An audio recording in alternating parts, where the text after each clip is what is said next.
I am 85 years old, and the last words my wife spoke to me destroyed every memory I had spent 50 years carefully building.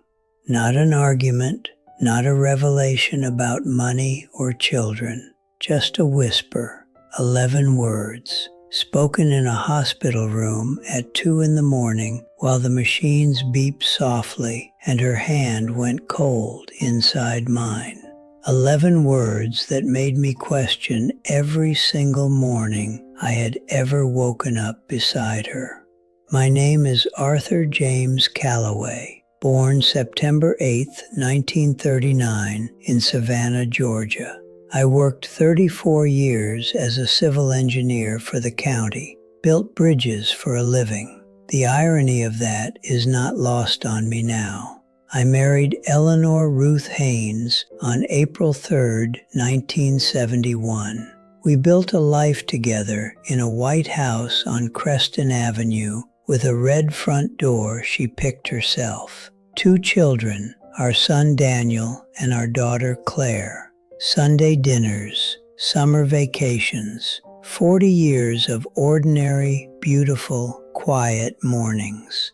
I thought we were happy. I believed that completely. But there is something nobody prepares you for when you love someone for 50 years.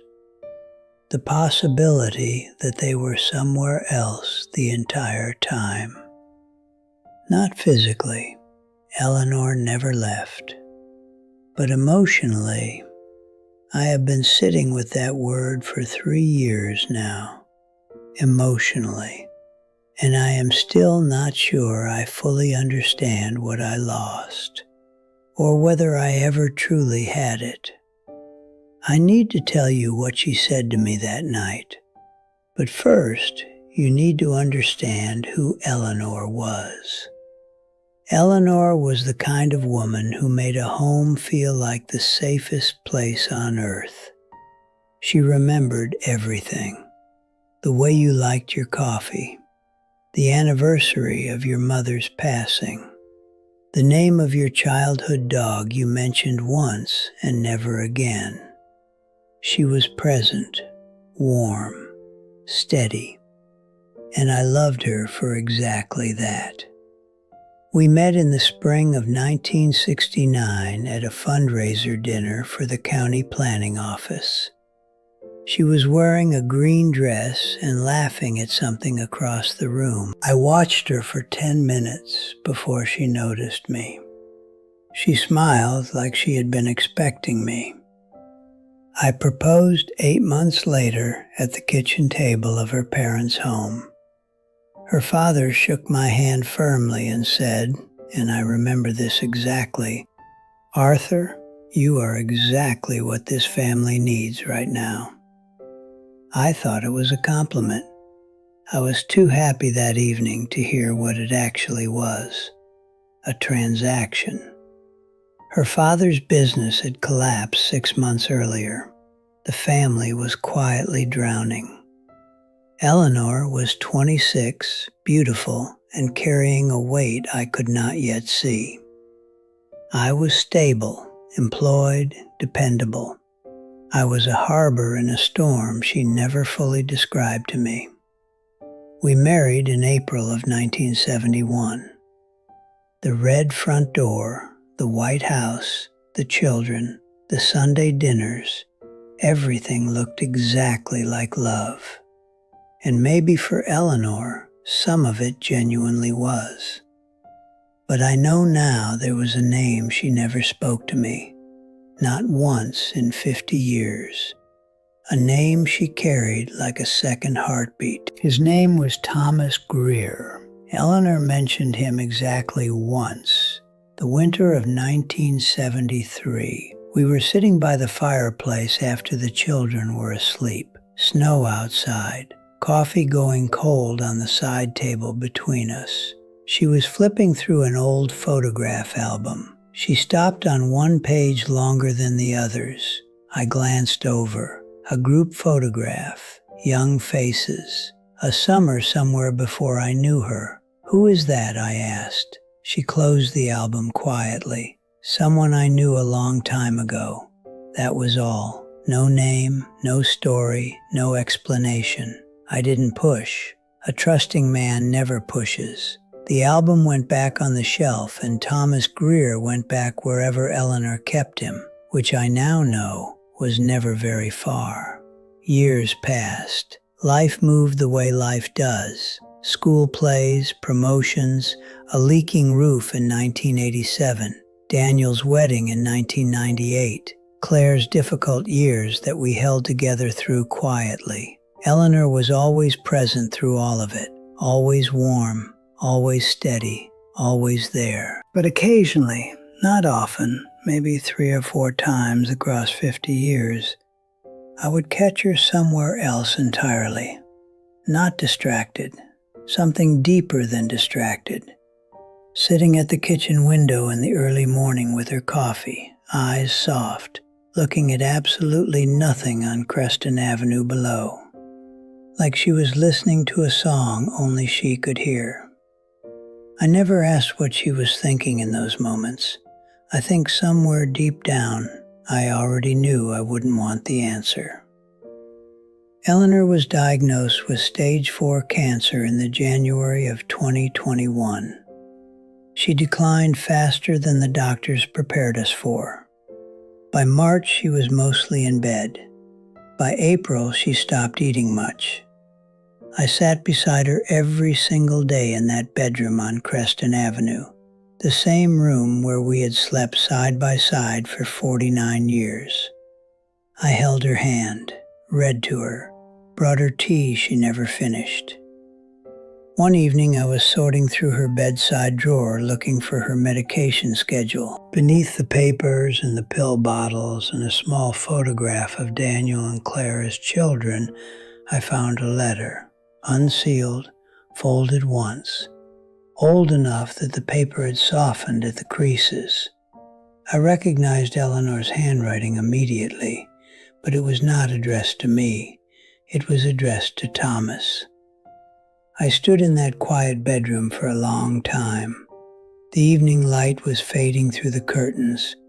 Eleanor was asleep, her breathing slow and shallow. I read it once, then I folded it carefully and placed it exactly where I found it. And I sat back down in my chair beside her bed, held her hand again.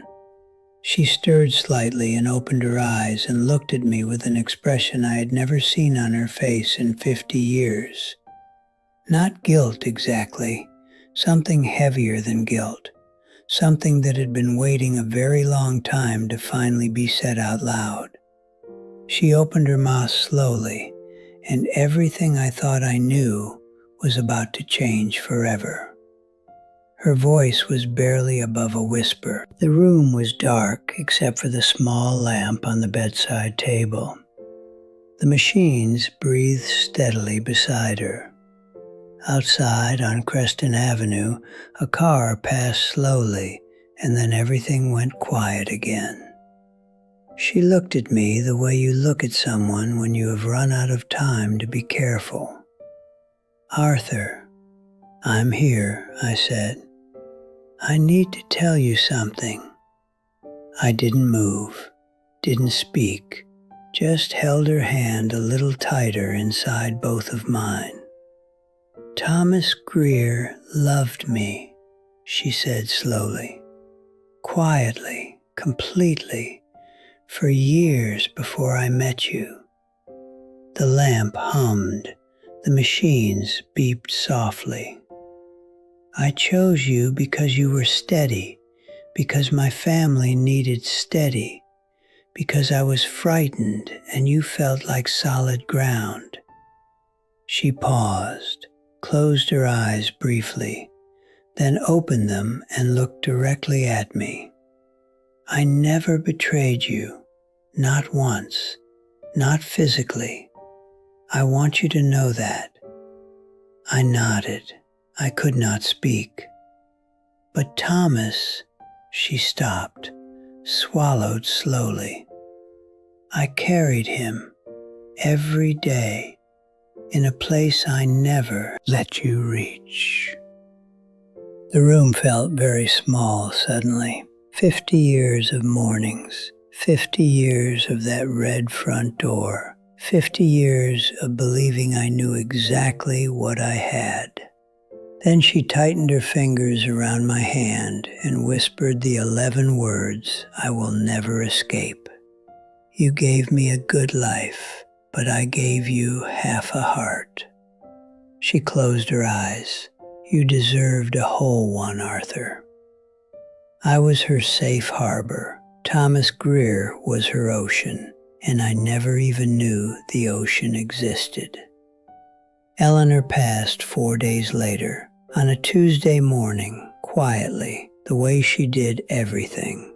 I held her hand until it went still. I kissed her forehead. I told her I loved her. I meant it. That is the most complicated part. Even after everything she whispered to me that night, I meant every single word. We buried her beneath a willow tree at Graceland Cemetery on a cool April morning. Daniel and Claire stood on either side of me. Claire held my arm the entire service. I said nothing to either of them about Thomas Greer. That letter in the bedside drawer, I burned it the morning after Eleanor passed. Stood at the kitchen sink on Creston Avenue and watched it turn to ash under the faucet. Some confessions are not meant to outlive the person who carried them.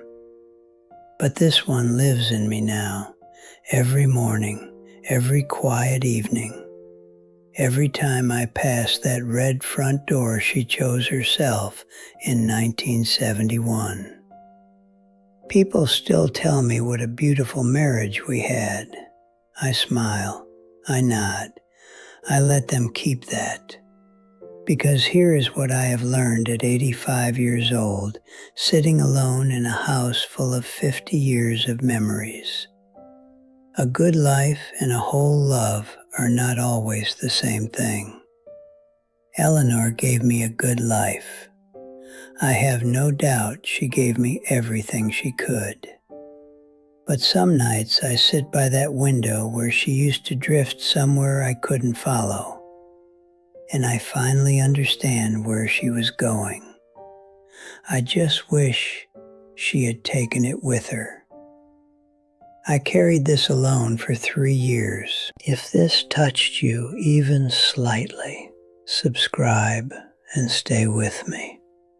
Now tell me honestly in the comments, do you think Eleanor was wrong for confessing or wrong for waiting 50 years to say it?